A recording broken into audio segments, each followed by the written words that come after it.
애국기업 소개해드리는데요. 이번엔 대리운전입니다. 50 대리운전 앱을 설치하십시오. 플레이스토어에 50 대리운전 검색하세요. 10,000원이 바로 적립됩니다. 이용하실 때마다 10% 적립되고요. 추천할 때마다 2,000원 적립됩니다.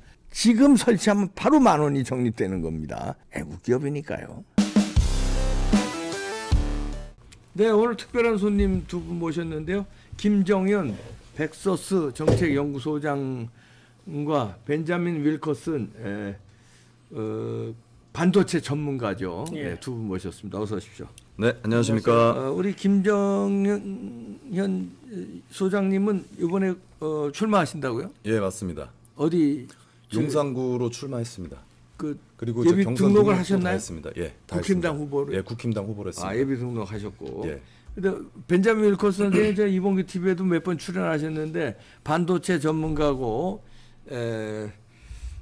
부정선거에 대해서도 많이 밝히신 분인데 어떻게 두 분이 같이 왜 같이 나오시게 됐나요? 일단 우리 벤자민 윌커슨 PW 세미컨덕터 대표는 예. 저에게 이 반도체 팹리스의 중요성 그리고 한국의 반도체 무엇이 문제인가 이거를 굉장히 오랜 기간 동안 저한테 특별히 좀 수업을 해주신 분입니다. 그래서 제가 이 용산구에 반도체 팹리스 특구 용산을 반도체 팹리스 특구로 만들겠다는 공약을 냈는데 거기에서 이제 총괄 기획 정책 자문을 해주실 분입니다. 그러니까 용산 전자상가가 지금 죽었는데 예. 그걸 반도체 특구로 만들겠다 이런 그 지역이 꼭 그 지역에 국한된 것은 아니지만 지금 이제 한국의 일자리 문제부터 지금 용산이 40년 동안 개발이 안 된 낙후 지역도 상당히 많고요. 그동안 세계 속의 용산이라는 슬로건을 계속 내왔는데 실제로는 그 명성에 걸맞지 않은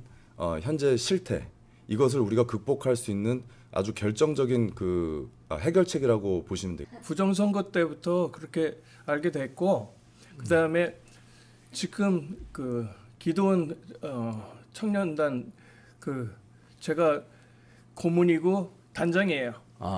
그래가지고 같이 예수 믿는 사람으로서 이렇게 합쳐진 건데 제가 지금 용산에서 보면은 용산이 죽었다 그랬잖아요. 용산 상가가.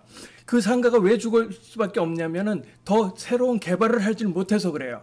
그리고 그것을 하기 위해서는 팹리스 반도체라는 것이 있으면 그거하고 접목이 돼서 팹리스는 뭐냐면 공장이 없는 그 원천 기술, 회로 설계 기술만 있거든요. 그렇게 해서 나온 칩을 가지고 시스템이라고 해서 그것을 만들어서 팔아야 돼요. 그 만들어서 팔아야 될 것이 용산 전자상가가 그걸 할 수 있는 여력이 있다는 거예요. 예. 그러니까 그것을 다 이용을 하자. 그리고 원천 기술이 한국에 없는데 그거는 내가 가르쳐 주겠다. 두 분이 이제 선교 이렇게 하면서 근데 용산에는 권영세 후보가 도전하고 있지 않나요? 그렇습니다. 근데 사선 권영세 의원이 계시죠. 경선에서 이길 자신 있다? 그렇습니다. 아마 깜짝 놀랄 만한 결과가 있을 겁니다. 그래요? 예. 왜 그것 때문에 용산에 도전하신 건가요? 그 반도체 특구 때문에? 여러 가지 이제 상황들에 대한 판단을 했고요. 또 이제 아무래도 이번 총선은 아무도 예측하지 못하는 그런 선거라고 하지 않습니까? 그리고 이제 한동훈 비대위원장 체제도 갑작스럽게 만들어졌고 여러 가지 시행착오를 거치고 있지만 굉장히 혁신적인 시도를 하고 있다. 그렇기 때문에 과거에는 저 같은 정치 신인이 비집고 들어갈 구멍이 하나도 없었다면 지금은 그 균열이 하나 생긴 겁니다. 그래서 그 균열을 뚫고 제가 들어가 보겠다 이렇게 지금 출마 선언을 한 거죠. 그 한동훈 위원장과도 소통했나요? 사실 그런 건 없습니다. 그런 거 없고. 이거는 저의 독자적인 판단으로 했기 때문에 아마 당에서도 좀 놀랐을 것이고 또 권영세 의원도 상당히 놀랐을 것으로 저는 추측하고 있습니다. 김정현 예비 후보는 이제 부정선거에도 많은 관심을 가지고 그동안에 많이 그렇습니다. 맞습니다. 방송도 하고 그러셨잖아요. 그러면 이제 이렇게 후보 때부터 부정선거를 많이 주장하실 건가요? 아니면 일단 제가 주장하는 것은요. 지금 제가 얼마 전에 미국에서 박정희 전 대통령의 정보 보좌관이었던 양지은 박사님을 뵙고 왔습니다. 근데 그분은 박정희 대통령이 그 시해되기까지 박정희 대통령을 최측근에서 모셨던 분이거든요. 근데 이분이 하시는 이야기가 지금도 미국의 그 하원 의원, 상원 의원들과 상당히 깊은 그 소통 관계를 채널을 가지고 있는 것으로 알고 있는데 그 분이 당시에 박정희 대통령께서 특사로 보냈기 때문에 그렇다고 합니다. 근데 이분께서 굉장히 중요한 말씀을 하셨는데 현재 대한민국은 국제사회에서 특히 미국으로부터 신용을 잃었다. 믿을 수 없는 국가가 됐다. 이렇게 말씀하셨습니다. 그리고 이렇게 믿을 수 없는 국가가 된 데는 우리의 선거제도가 불투명하고 그리고 지금 벌써 의혹이 4년째 이어오고 있지 않습니까? 부정선거 이슈죠. 그렇기 때문에 대만처럼 이 투표 결과에 따라서 나라의 운명이 바뀔 수 있는 경우에는 본인들이 그 국제사회에서의 이 신용도가 중요하다는 걸 알기 때문에 그 박사님도 아시겠지만 모든 사람이 볼 수 있게 당일 투표, 당일 개표로 수개표로 해서 모두가 볼 수 있게 실시간으로 하지 않았습니까? 그것은 바로 국제사회의 신뢰도를 잃지 않기 위함입니다. 마찬가지로 대한민국도 사실은 국제사회의 도움 없이 지금 현재 뭐 중국 공산당, 북한 이런 그 국가들로부터의 위협으로부터 온전하게 저희를 지킬 수 없거든요. 저희는 핵도 가지고 있지 않기 때문에 그런 상황에서 우리가 만약에 신뢰할 수 없는 국가가 된다면 그리고 미국으로부터 신뢰할 수 없는 국가가 된다면 한국을 보호하려고 하는 의지가 강한 대통령이 되더라도 궁극적으로는 한국을 버릴 수밖에 없다. 이런 말씀을 하셨습니다. 그래서 제가 용산구로 출마하게 된 굉장히 그 결정적인 그 사실 이유인데 이번 선거에서도 뭐 국민의힘이 이기고 더불어민주당이 이기고 이게 중요한 게 아닙니다. 우리의 선거가 국제사회가 봤을 때 믿을 수 있는 선거였냐 믿을 수 없는 선거였느냐가 굉장히 중요하다. 김정현 후보가 출마한다고 해서 부정선거가 안 일어나고 그거하고 관계가 어떻게 싸우겠다는 얘기입니까? 중요한 거는 부정선거를 막겠다는 거 아니에요? 그 출마하고 부정선거 막는 거하고 어떤 연관이 있습니다. 어떻게? 자, 일단은 저희가 컷오프까지는 제가 뭘 해볼 수 있는 도리는 없겠죠. 당연히 국민들께서 저희를 뽑아 주셔야 지금도 그 02070번으로 오늘부터 시작입니다. 오늘부터 목요일 또 뭐 금요일까지 이어질 수 있지만 지금 컷오프 여론조사가 진행되고 있습니다. 그래서 지금 이 그 방송을 보시는 분들께서 자기가 지지하는 후보가 당선되길 원하면 그 전화기를 들고 있으셔야 됩니다. 그래서 오는 모르는 번호라도 받아서 반드시 투표해 주셔야 됩니다. 이게 굉장히 중요합니다. 이걸 넘으면 구부 능선을 넘게 됩니다. 그러면 만약에 제가 권영세 의원과 비슷하거나 많이 나오는 결과가 나온다면 권영세 의원은 사선 의원이기 때문에 그리고 명성이 있기 때문에 자진 사퇴를 할 수밖에 없을 겁니다.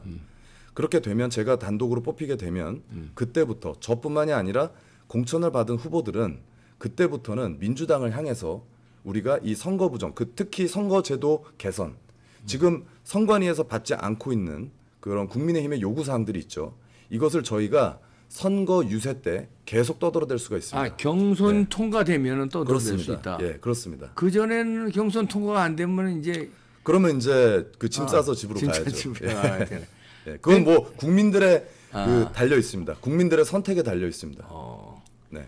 그 부정선거에도 벤자민 선생도 많이 이번 집에서도 얘기해 주셨고 반도체 설계만 45년을 했으니까 그것도 실무로 했기 때문에 그냥 시스템 그러니까 컴퓨터 시스템을 그냥 보드상에서 쳐다만 봐도 그게 무슨 속이 어떻게 된 건지 다 알거든요. 그래서 이번 집에서 그때 몇 년 전에 했잖아요. 그 회로도 지금의 우리 전자개표 시스템 회로도 보고 이거는 부정선거용이다. 그때 진단하셨는데 그러니까 부정선거 전용 시스템을 숨기는 방법까지 다 얘기를 했죠. 그래서 그러면 그 시스템이 그러면 박근혜 대통령 때도 쓰지 않았냐? 썼어요. 근데 그때는 이게 디폴트 모드라고 해서 전원을 껐다 켜서 기본 모드로 가면 부정이 안 일어나게 돼 있어요. 그러니까 그렇게 해서 통과를 해놓고 그 다음에 김어준이가 이거 부정이라고 막 떠들면서 그 더 플랜이라는 영화를 만들죠. 예. 그것은 뭐 때문에 그렇게 했냐면 그렇게 했는데 나중에 재검표하니까 이상이 없더라. 그러니까 고로 그 시스템은 이상이 없다. 이렇게 위장하기 위해서 했던 거예요. 네. 그러니까 그 위장을 해놨기 때문에 요번에 그렇게 당했는데도 사람들이 얘기를 안 듣는 거예요. 김어준은 위장용이었다. 그렇죠. 그걸 알리려고 한 게 아니고 그렇게 한 몇 놈들이 뿌락지가 있어요. 제 다 그거 걸려 있거든요. 그래서 왜 그렇게 됐는지 실제적으로는 이거는 김대중 대통령 때부터 시작한 거예요. 부정선거는요. 우리 역사로 올라간 문제 하고 그럼 이번에 부정선거 또 일어납니까? 어떻게 보세요? 부정선거를 그러면은 어떻게 하겠어요? 전자개표기 이번에 전자개표기를 썼으면 안 쓰면 제일 좋고요. 근데 쓸 수밖에 없잖아요. 이번에 쓴다고 하더라도 예를 들어서 사전 투표를 만들게 되면 사전 투표하고 잠깐 빈 사이에 그거를 가지러 온 그 차 속에다가 미리 프린트된 그러니까 인쇄된 그 표를 갖다가 다 집어넣고 통째로 바꿔치기를 할 겁니다. 그렇게 하게 되면 그 전자개표기에서 부정을 안 하더라도 그쪽으로 뒤집어지게끔 만들라는 거거든요. 그것을 철저히 막게 되면 이번에도 전자개표기를 쓰면 부정선거가 일어날 수밖에 없다 이렇게 보시는 거예요? 그거는 전자개표기 쓰면 전자개표기를 쓰면 그것을 썼을 때 조건이 있어요. 자기네들이 할 의지가 있느냐 없느냐에 제가 잠깐 정리를 좀 해드리면 어떨까요? 자, 그래서 자 방금 이제 좋은 질문을 해주셨는데 자 전자개표기를 쓰면 부정선거가 발생할까요, 안 할까요? 이제는 저희가 이 질문을 바꿔야 되는 관점을 바꿔야 됩니다. 우리가 이 이 전자개표기를 쓰게 되면 국제사회에서 우리를 바라볼 때 우리를 믿을 수 있을까요, 믿을 수 없을까요? 이렇게 이제 앞으로 질문을 바꿔야 됩니다. 그게 지금 더 중요한 문제입니다. 국제사회가 대한민국 선거제도를 믿을 수 있는가? 자, 윤석열 정부가 아직도 임기가 많이 남아 있습니다. 그런데 이 국회가 믿을 수 없는 사람들로 채워진다면 그 나라가 믿을 수 있는 나라. 그래, 김정은 후보는 어떻게 믿을 수 있다고 보느냐 이거예요. 자, 그렇다면 누가 선거를 이기는 거는 중요하지 않습니다. 미국 입장에서는. 하지만 적어도 이 선거 제도가 국민이 뽑은 사람에 의해서 선출되는 의원이냐 이것만 입증하면 되는 겁니다. 그렇다면 원천적으로 대만처럼 하면 됩니다. 지금 사전선거제도가 있는데 이걸 못 없애면 붙이면 됩니다. 대만처럼 허재는 얘기는 많이 나오는데 김정은 후보가 대만처럼 허재는 거를 관철시킬 수 있냐 이거예요. 저는 관철시킬 수 있다고 어떻게 생각합니다. 관철시켜요? 왜냐하면 대한민국 국민들은 바보가 아닙니다. 국민들께서도 이미 지난 총선이 문제가 있었다. 그리고 많은 전문가들, 미국의 그 미시간 대학교의 월터 미벤 교수도 논문을 썼죠. 21대 총선에 문제가 있었다. 그리고 허병기 교수님, 그 인하대에서 수치 해석을 가르치신 허병기 교수님도 3년에 걸쳐서 10시간 동안 500페이지가 넘는 수치 해석을 통한 데이터로 어떤 방식으로 어떤 방정식을 써서 조작값이 나왔는가를 이미 입증을 했습니다. 이거는 저희가 할 게 아니라 수사기관에서 검증을 하면 될 문제입니다. 하지만 우리 국민들 그거는 이제 저희 소관이 아니기 때문에 이거는 윤석열 대통령 그리고 법무부 장관의 안 하잖아요 지금 결단이 있어야 되는데 우리 국민은 첫 번째로 국민의 목소리를 내면 됩니다. 그리고 국민의 목소리를 대변하는 사람들을 뽑아주면 됩니다. 아주 간단합니다. 그러니까 아직도 시간 많습니다. 40 전까지 충분히 선거제도 개선될 수 있습니다. 바꿀 수 있습니다. 물론 지금 모든 게 결정났다고 생각하시는 분들도 계시지만 그렇지 않습니다. 지금도 바꿀 수 있습니다. 그렇기 때문에 여러분들께서 한번 지켜보십시오. 어떤 당에서 어떤 후보가 정말 국민의 주권을 위한 목소리를 내는지를 그러니까 심플하게 해야 돼요. 김정은 후보가 경선 통과해서 국회에 들어가면 부정선거 없애는데 만약에 못 없애면 어떻게 하겠다. 그래야 국민들이 믿고 찍을 거 아니에요. 그런 사람 많았어요. 여태까지 뭘 해주겠다, 뭘 해주겠다, 맨날 사탕 발림 하는데 끝이야. 저는 어떻게 하겠어요? 먼저 저는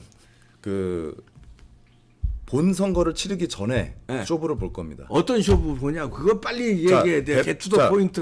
후보는 정치인은 말로써 자신의 방향성과 정책을 얘기해야 됩니다.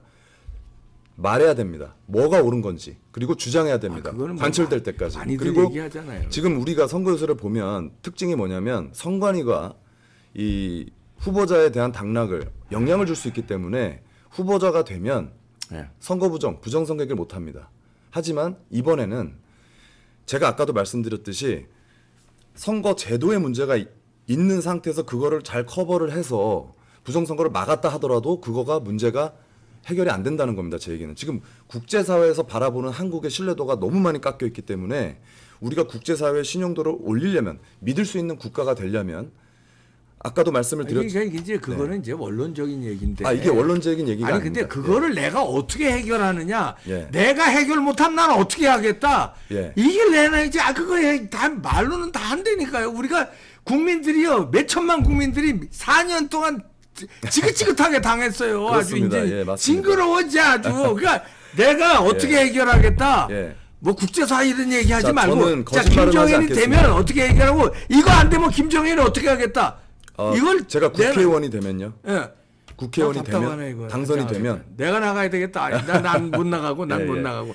자, 어떻게 하겠다. 물론 당선이 되면 저는 어떻게 하겠어요? 지금 그 국회 소통관 있지 않습니까? 저는 그 소통관을 통해서 이 선거 부정에 대한 모든 내용 기자회견을 통해서 그동안 우리가 그 밝히지 못했었던 학술적인 부분부터 모든 거를 다 공개를 하겠습니다.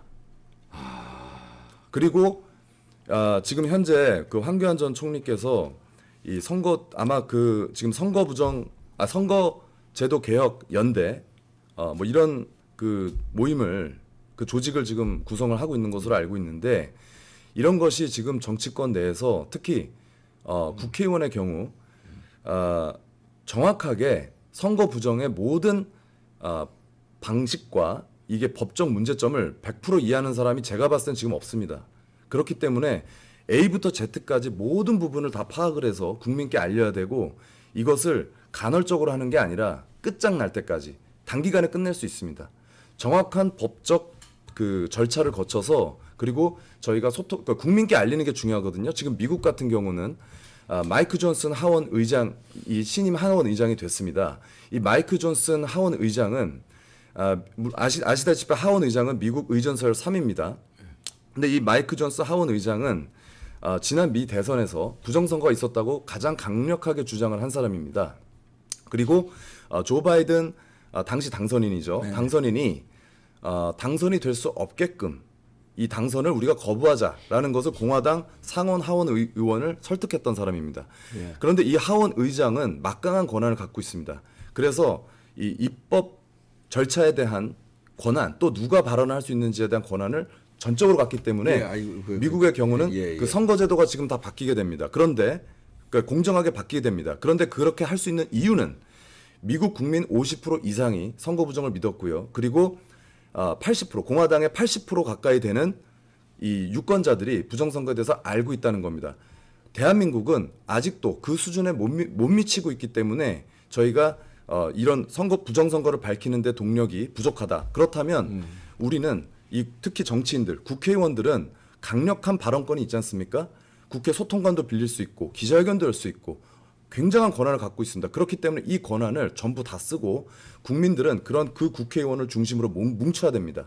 이것을 보여주기식, 잠깐 간헐적으로 이렇게 뭐 흉내만 낼 게 아니라 마치 필리버스터처럼 끝장날 때까지 모든 거를 다 밝히고 직접 투쟁을 해서 감옥을 갈 각오로 해야 된다 이렇게 생각합니다. 뭐 들으신 대로 여러분들이 판단하시겠죠. 만약에 제가 김정일 후보라면 저는 이렇게 하겠어요.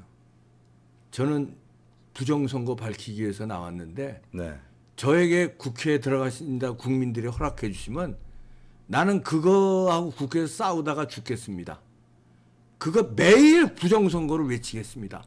나는 거기 똥바가지를 뒤집어 씌우더라도 국회에서 국회 선진화법에서 감옥 갈지언정 난 국회 부정선거를 위해서 난 싸우다가 국회 안에서 죽겠다. 나를 뽑아달라. 그럼 부정선거 밝힌다. 그렇게 모든 걸 내 전 재산을 다 쏟아놓고 나 부정선거 못 밝히면 전 재산 국가에 다 환원하겠다.